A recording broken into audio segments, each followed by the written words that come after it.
사도행전은 오직 성령이 너에게 임하시면 너희가 권능, 세상을 이기는, 탐욕을 이기는, 나 자신을 이기는 그 권능을 받고 예루살렘과 온 유대와 사마리아와 땅끝까지 이르러 예수님을 증거하는, 예수님이 주인 되시고 예수님이 왕 되시고 예수님이 구원자 되시는 것을 증거하는 정인이 되리라. 그렇게 성령을 받고 예수를 증거하는 사람들의 기사, 그것이 사도행전입니다. 오순절날 성령이 임했습니다. 하나님은 신실하신 분, 반드시 그 약속을 지키시는 분이죠. 오순절 약속대로 성령이 임했습니다. 어떤 일이 벌어졌습니까? 베드로가 예수를 3번이나 부인하고 욕하고 도망갔던 베드로가 나는 물고기 잡으러 가노라 다시 과거로 돌아갔던 그 베드로가 성령이 딱 임하니까 뭘 하죠? 복음을 전합니다. 하나님의 큰 일을 말씀합니다. 바로 예수님의 십자가와 부활이죠. 복음 증거하는 거. 그게 성령의 일이잖아요. 예수의 정인, 그게 증거잖아요. 그죠? 그가 성령에 충만하여 복음을 전하니까 무려 3,000명이나 되는 사람들이 성령에 충만하여 복음을 전하니까 형제들아 우리가 의할고 회개하기 시작하는 겁니다. 그리고 세례를 받고 예수의 제자가 되어버립니다. 성령이 하신 일이 뭐예요? 예수를 증거하는 겁니다. 예수를 자랑하는 겁니다. 다른 게 아닙니다.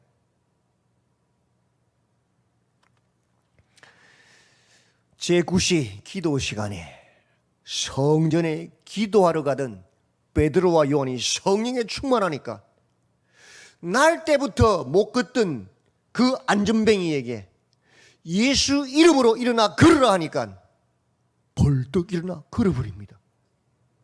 무엇을 증거했습니까? 예수 이름요. 그런 일이 벌어지니까 그 성전에 왔던 수많은 사람들이 그것을 보고 놀래가지고 저들은 신이다. 그래서 베드로와 요한을 솔로몬 행각으로 딱 모시고 갑니다. 많은 사람들이 모였습니다. 신이다. 신이 임재하셨다. 그때 베드로가 뭐라고 외칩니까? 이스라엘 사람들아, 이 일을 왜 놀랍게 여기느냐? 우리 개인의 권능과 경건으로 이 사람을 극게 한 것이 아니다. 왜 우리를 주목하느냐? 성령에 충만하자는 내가 했다. 내가 능력이 대단하지. 나를 높여. 그럴 텐데 성령에 충만하니까 뭐라 그래요? 왜 우리를 주목하느냐? 내가 한 게 아니다. 우리가 한 게 아니다. 그럼 뭐라고 이야기하죠? 그 이름, 예수 이름을 믿음으로 그 이름, 예수의 이름이 너희가 보고 아는 이 사람을 승하게 하였나니 예수의 이름, 예수로 말미암아 난 그 믿음이 너희 모든 사람 앞에서 이같이 완전히 낫게 하였느니라. 우리가 아니고 내가 아니고 이 사람 속에 있는 예수의 소문을 듣고 그 예수를 믿는 그 믿음이 낫게 한 것이다. 다른 말로 예수의 이름이, 예수님이 그를 낫게 한 것이다. 그게 뭐예요? 성령이죠. 성령 하는 일이 뭐예요? 예수 그리스도를 증거하는 거예요. 베드로, 요한이 능력이 있어가 아니고 그 사람 속에 있는 그 믿음이, 그 예수를 믿는 그 믿음이 그를 일으킨 거예요. 바로 증거해 주는 거예요.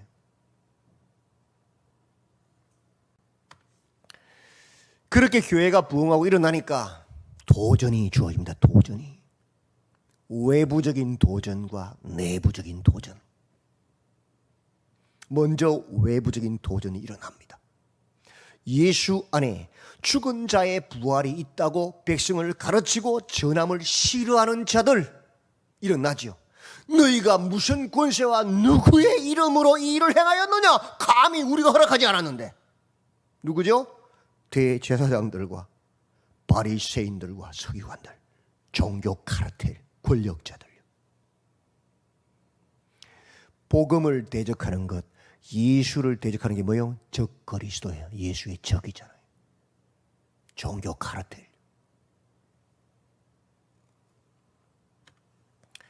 위협하고 경고하고 도무지 예수의 이름으로 말하지도 말고 가르치지도 말라고 그렇게 위협합니다. 외부적인 도전, 종교 카르텔. 그리고 내부적인 도전이 일어납니다. 아나니아와 삽비라. 밭을 팔아서는 일부를 내놓고 나머지는 가지고 있으면서 다 팔았다고 가식과 외식, 종교적 의식으로 거룩한 하나님의 교회를 오염시키려는 무서운 도전. 이건 외부적인 도전보다 더 무서운 도전이에요. 교회는 거룩이 생명이잖아요. 진실해야 되잖아요. 그것을 거짓으로 오염시켜서 교회가 교회 되지 못하게 속에서부터 썩어버리게 하는 거예요. 무서운 도전이에요. 교회를 마치 종교 집단화, 종교 의식화하려는 도전이요. 사도들이 성령에 충만하니까 대답합니다. 하나님 앞에서 너희 말을 듣는 것이 하나님의 말씀을 듣는 것보다 옳은가 판단하라. 우리는 보고 들은 것, 예수의 복음을 말하지 않을 수 없다. 외부적인 도전을 딱 쳐버리잖아요. 자기의 안위를 돌아보지 않잖아요. 그게 뭐예요? 성령의 권능. 세상을 이기고 내 안위와 내 욕심을 도모하는 그 도전을 이기는 거잖아요. 그죠? 아나니아야, 어찌하여 내 마음에 사탄이 가득하여 내가 성령을 속이고 땅값 얼마를 갖추었느냐? 땅이 그대로 있을 때에는 내 땅이 아니며 판 후에도 내 마음대로 할 수가 없더냐? 어찌하여 이 일을 내 마음에 두었느냐? 사람에게 거짓말한 것이 아니요 하나님께로다 딱 분별해내잖아요. 하나님이 쳐 죽여버리잖아. 성령에 충만하니까. 그렇게 외부적인 도전, 내부적인 도전을 성령의 충만함으로 이겨내잖아요. 교회의 본질과 거룩성을 지켜냅니다. 무엇으로? 성령의 충만함으로. 그렇게 예루살렘이 급격한 부흥이 일어나지요. 근데 그 급격한 교회의 부흥 뒤에 그림자도 같이 옵니다. 사도들이 말씀을 가르치고 전하는 것, 그리고 기도한 일에 전무해야 되는데 너무 사람이 많아지니까 행정에 모든 시간을 뺏겨서 말씀과 기도에 전무하지 못하였어. 불평과 원망이 교회 안에서 일어나는 겁니다. 그때에 성령에 충만하니까 깨닫는 거예요. 집사 7을 세워서 그 행정적인 일을 다 맡기고 오직 말씀과 기도에 전무하는 겁니다. 그게 뭐예요? 성령이 하시는 일, 충만이잖아요. 내가 다 하려는 그 마음을 벗어버리잖아요. 탐욕과 욕심을 벗어버리잖아요. 그리하여 하나님의 말씀이 점점 왕성하여 예루살렘에 있는 제자의 수가 더 심히 많아지고 허다한 제사장의 무리도 이도에 복종하는 일들이 일어나는 겁니다. 말씀과 기도에 전무하니까. 그죠? 본질로 돌아가잖아요. 그게 성령이잖아요. 예수를 전가하는 일. 그죠? 오직 성령이 너희에게 임하시면 너희가 뭘? 권능. 어떤 권능? 세상을 이기는 권능. 내 욕심과 탐심을 이기는 권능. 그 권능을 가지고, 죄를 이기는 권능을 가지고 예루살렘과 온 유대와 사마리아와 땅끝까지 이르러 예수가 우리의 주인이심을 증거하는 증인이 되는 겁니다. 그렇게 온 예루살렘의 복음이 쫙 퍼져나가서 충만해지니까 예루살렘 교회가 시험에 들지요. 여기가 좋사오니 하고. 우리끼리 좋은 것은 교회가 아닙니다. 미안하지만 성령은 거기 서지 않아요. 그죠? 이 위기를, 예루살렘에 딱 머물러 있는 이 복음을 다시 바깥으로 온 땅으로 퍼져나가게 하는 이 일에 쓰임받는 사람이 누구냐? 성령이 충만한, 은혜와 권능이 충만한 서대반 집사입니다. 그가 복음을 전하다가 순교함으로 일어난 그 핍박과 환난으로 예루살렘 교회가 살고 싶으니까 다 도망쳤어. 예루살렘을 버리고 제일 먼저 어디로? 유대 지역으로. 더 멀리 사마리아 지역으로 다 흩어졌어. 살겠다고. 그래서 흩어지면서 뭐예요? 복음을 전한 거예요. 그래서 그 복음이 예루살렘에서 온 유대와 사마리아로 퍼져나가서 온 이스라엘의 복음이 또 퍼져나갑니다.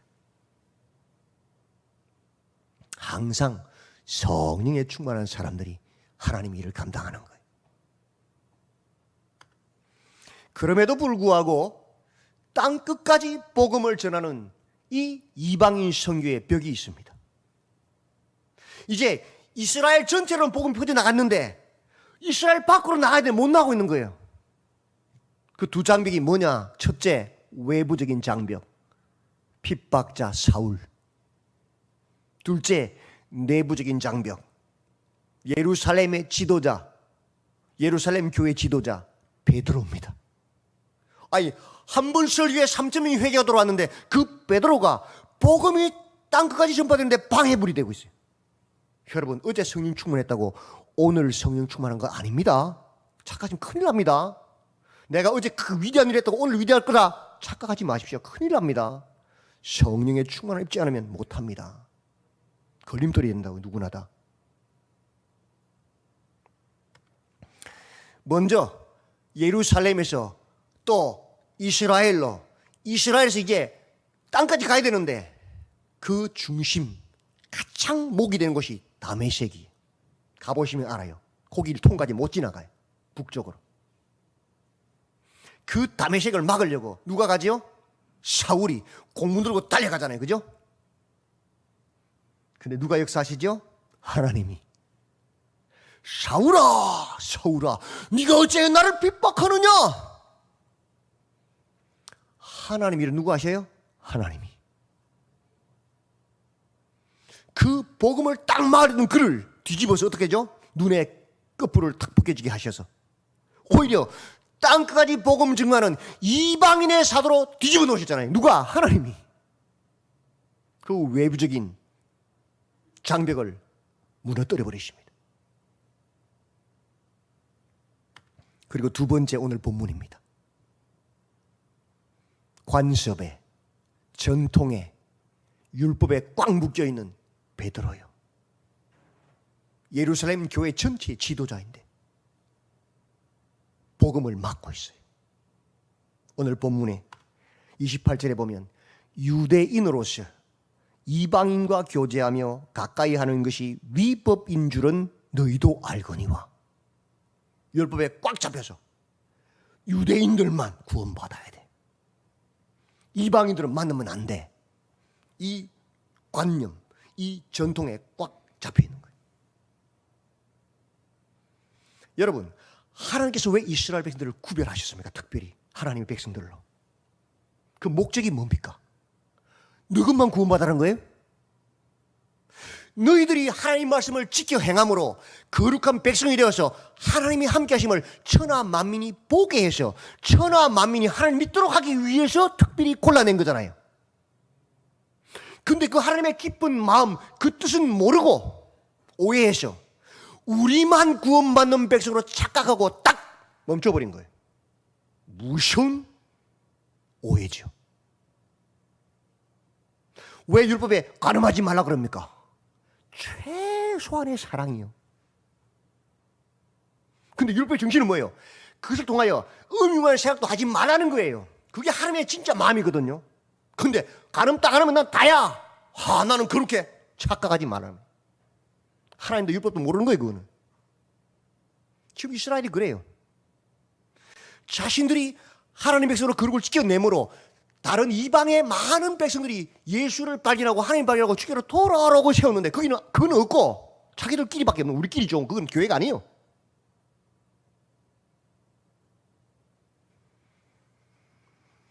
이 베드로의 율법 관습이 복음이 이스라엘 밖으로 나가서 딱 막고 있는 거예요. 예루살렘의 신학자잖아요. 그죠?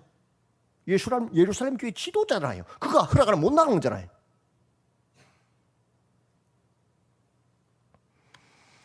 그래서 하나님께서 또 나타나십니다. 베드로가 기도할 때에 환상을 탁 보여주십니다. 각종 짐승들이 그릇에 보자기에 쌓여서 탁 내려옵니다. 베드로야 잡아먹어라. 하나님 무슨 소리이십니까? 이런 거 못 먹잖아요. 부정한 거잖아요. 아니 내가 거룩하다 그래 왜 네가 부정하다 그래? 잡아먹어. 한 번도 아니고 몇 번? 3번. 왜? 안 바뀌어 머리가 생각이. 율법에서 벗어나지 못하는 거예요. 율법의 참 정신을 못 깨닫는 거예요. 3,000명을 회개하고 돌게 해놓거든. 그래서 3번을 나타나셔.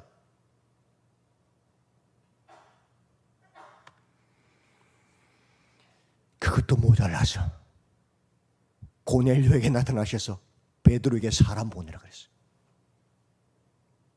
고넬료가 보낸 사람이 다 올 때에 베드로가 그 환상에 대하여 생각할 때에 아직 이해를 못한 거예요. 성령께서 그에게 말씀하시되 두 사람이 너를 찾으니 일어나 내려가 의심하지 말고 함께 가라. 내가 그들을 보내었느니라 말씀하셔. 못 깨달으니까 환상 가지고도.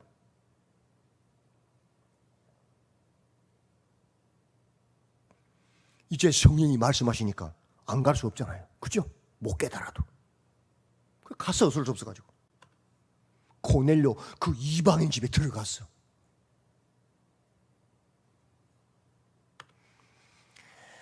유대인으로서 이방인과 교제하며 가까이 하는 것이 위법인 줄은 너희도 알거니와 하나님께서 내게 지시하사 아무도 속되다 하거나 깨끗하지 않다 하지 말라 하시기로 부름을 사용하지 아니하고 왔노라 사실을 이야기하는 거예요.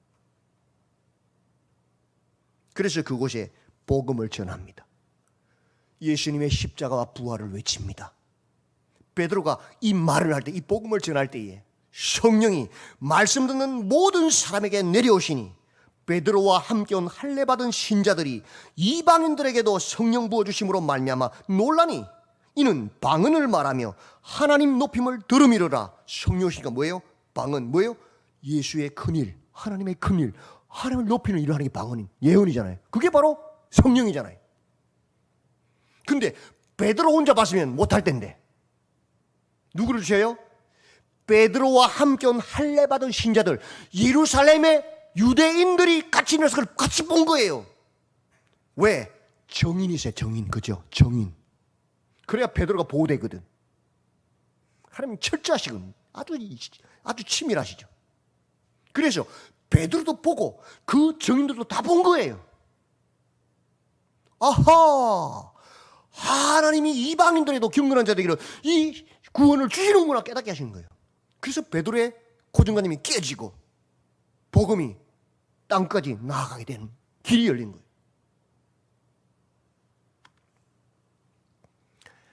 예루살렘에 머물던 복음이 성령에 충만한 서대반을 통하여 유대와 사마리아로, 이스라엘 땅에 머물던 그 복음이 누구로 말미암아? 고넬료, 경건한 고넬료의 가정으로 말미암아 땅 끝까지 전파되게 되는 길이 열렸습니다. 이 귀한 일에 하나님의 동력자로 쓰임받은 가정이 누구 가정이에요? 고넬료의 가정입니다. 그래서 1절에서 고넬료에 대해서 설명합니다. 그 가정에 대해서. 1절 보십시오. 가이샤라에 고넬료라 하는 사람이 있었다. 어디에요? 가이샤라에. 가이샤라는 가보시면 지도, 제일 첫 번째 지도 보시면 이스라엘의 바닷가에 있는 항구입니다. 이스라엘은 지형상 모래로 바다가 되어 있기 때문에 배가 들어오기 쉽지 않아요. 왜? 들어오면 사고에 걸려서 배가 못 움직여요. 침몰해요. 근데 딱 두 군데 항만이 있어요. 어디냐? 남쪽에 요나가 어디로 도망갔어요? 요빠, 그죠? 요빠에서 배 탔지요. 예루살렘에서 내려오면 바닷가에 요빠가 있어요. 오늘날 텔아비브, 이스라엘 수도잖아요, 그죠? 텔아비브. 거기 비행장 있잖아요. 그 앞에 조그마한 항구가 하나 있어요. 거기는 지형이 배가 들어올 수 있도록 그 깊은 부분이 있어서 거기에 항구가 있고, 북쪽에 어디에? 오늘 본문에 가이사라에. 거기서 로마로, 유럽으로 갈 수 있는 항구가 있어요. 아주 중요한 곳이잖아요, 그죠? 군사적으로, 전략적으로. 그 가이사라에 누가 있다고요? 고넬료가 있어요. 중간에 있는 지도를 보시면, 그림을, 사진을 보시면 아래쪽에 동그란 것은 로마의 원형 극장입니다. 중간에 허연 부분은 로마의 군대의 주둔지에 가보시면 잘 돼 있어요. 북쪽에 톡 튀어나온 부분은 항구예요. 그게 누가 주둔하느냐? 로마의 군대 본진이 딱 주둔하고 있어요. 예루살렘은 본진 아니에요. 가장 중요한 그 지역 전체를 총괄하는 로마의 군대의 본진이 거기에 딱 자리 잡고 있다. 왜? 가장 중요한 항구니까. 거기에 누가 있었다고요? 가이사라의 고넬료가 있었다. 왜? 중요하니까. 그는 어떤 사람이냐? 이탈리아 부대, 오늘날로 이탈리아, 로마의 부대의 뭐라고요? 군대의 백부장이다. 100명의 군사를 거느리는 백부장이다. 전쟁을 통하여 온 세상을 다스리고 통제하는 그 로마의 백부장, 얼마나 용맹하고 지혜로우면 백부장이겠습니까? 그죠? 그것도 가장 중요한 그 본진에 딱 배치해놨잖아요. 우리의 과거로 말하면 일제시대에 조선 총독부에 수사하는 그 수사관들의 부장 좀 되겠지요. 중요한 사람이죠, 그죠? 그런 사람이 누구라고요? 고넬료란 말이에요. 보통 사람 아니란 말이에요.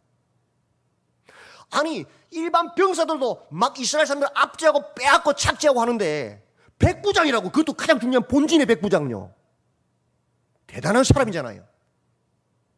근데 그 고넬료가 2절에서 완전히 반전이 일어납니다.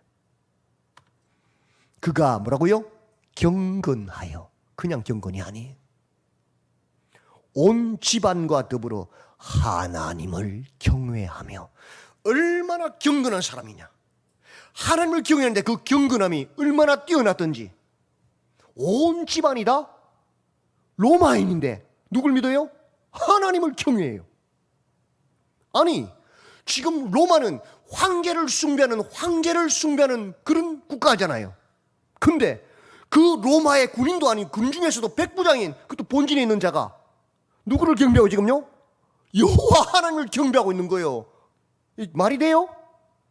일제시대에 천황을 숭배하는 종교를 만들었는데, 아니, 천황이 아니고 예수님을, 그것도 조선 총독부의 부장쯤 되는 사람이 교회를 다녀요?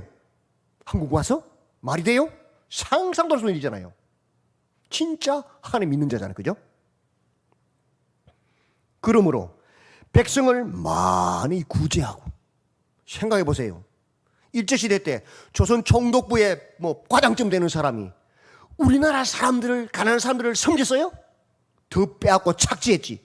죽이고 괴롭히고, 맞죠? 근데 대로마 제국의 군대 백부장이 하찮은 이스라엘 저 속국의 사람들 중에, 그것도 가난한 사람들을 많이 구제하고 있어요. 이게 가능한 거예요? 왜 가능합니까? 차별이 왜 없습니까? 하나님을 믿으니까요. 하나님을 정말 경외하니까요. 하나님 백성이 되었으니까요. 그게 참 경건이란 말이에요. 하나님께 항상 기도하더니. 기도가 뭐예요?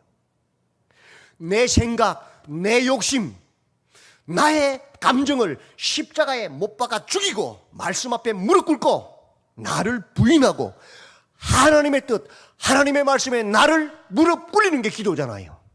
언제? 항상 그렇게 살아갔다는 거예요. 항상 기도하는 사람이었다는 거예요. 그게 뭐예요? 참 경건이요. 내가 그거 예수 믿는 거 아니에요. 하나님을 정말 믿으니까 속국인 이스라엘 백성들, 그 하찮은 자들 빼앗고 착취하고 괴롭혀도 무할 판인데, 죽여도 무할 판인데, 그들의 가난한 자들을 같이 돕고 많이 구제하고 항상 내 생각을 죽여서 하나님의 뜻에 무릎 꿇리는 그런 자, 누구라고요? 고넬료예요.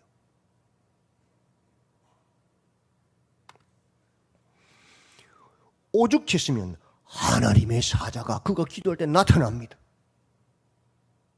내 기도와 구제가 하나님 앞에 상달되어 기억하신 바가 되었다. 하나님이 인정하시는 거예요. 참 믿음, 참 경건.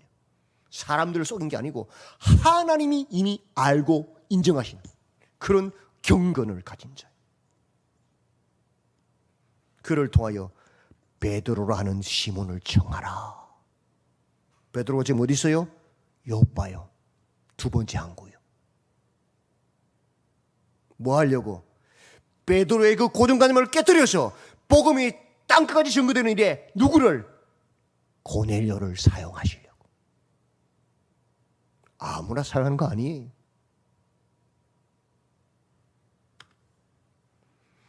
그가 부하 가운데 경건한 사람 하나를 두 종과 함께 보냅니다. 얼마나 참 경건이 있었으면 그 모습을 보고 그의 군대 부하가 하나님을 믿겠어요. 그죠? 그게 빛이고 소금이고 예수의 정의는 어디에 있든지. 그죠? 그래서 베드로가 그 집으로 옵니다. 25절, 마침 베드로가 들어올 때에 고넬료가 맞아 발 앞에 엎드려 뭐 했다고요? 절했다. 세상에.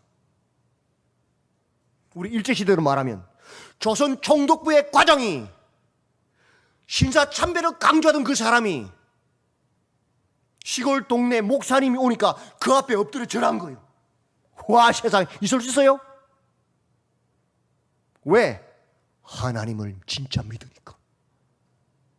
예수님을 정말 믿으니까. 참 경건한 하나님 백성이니까요. 말씀을 전하는 그에게 엎드려 무릎 꿇는 거예요. 조선 총독부의 과장이요. 목사님한테 무릎 꿇은 거예요, 지금. 그게 뭐예요? 참 경건이요. 무엇 때문에? 하나님의 말씀 때문에요. 다른 거 아니에요.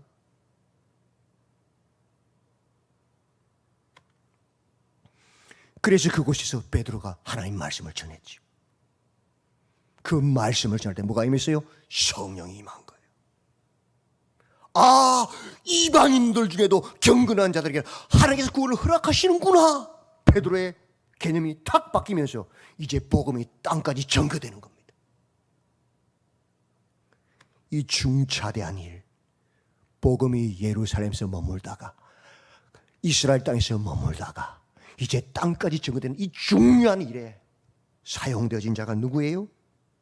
경건한 자, 온 집안과 더불어 하나님을 경외하며 백성을 많이 구제하고 하나님께 항상 기도하던 바로 고넬료의 경건한 가정입니다. 저는 이 말씀을 준비하면서 새벽에 한 가정을 떠올렸습니다. 농어촌 선교 때마다 부부가 그렇게 최선을 다하여 함께 휴가를 내서 가서 복음 전하던 가정이 떠올랐어요. 아, 고넬료의 가정이구나. 그죠? 이렇게 경건한 고넬료의 가정처럼 우리 모든 신창교회 성도들의 모든 가정이 하나님의 위대한 일, 고넬료는 땅까지 복음이 전거되는 그 일에 쓰임받았지만 우리는 다시 오실 예수님이 다시 오시는 일이 언제 일어나죠? 땅끝까지 복음이 전거될 때, 그죠? 그 예수님의 다시 오심을 준비하는 길을 여는 모든 가정들이 다 되기를 소망하고 축복합니다. 기도합시다. 하나님, 예루살렘에 갇힌 복음이 유대와 사마리아로 나아가는 길을 성령에 충만한 서대반 집사님이 열었습니다. 또 이스라엘에 갇힌 그 복음이 로마로 땅끝까지 전거되는 일에 경건한 가정, 고넬료의 가정이 쓰임받았습니다. 주님, 우리의 모든 가정이 고넬료의 경건한 가정처럼 쓰임받았습니다. 땅까지 복음이 전거되어지고 예수님이 다시 오시는 일에 쓰임받는 일꾼들의 가정들이 다 되도록 축복해 주시옵소서. 주님의 도우심을 간절히 바라오며 주님의 역사를 기대하며 아직 홀로 믿는 가정들도 어서 속히 그렇게 온 가정이 여호와를 경외하고 많이 구제하고 항상 기도하는 경건한 가정이 되어서 주님의 다시 오심에 쓰임받도록 축복해 주시옵소서. 예수님의 이름으로 기도드리옵나이다. 아멘.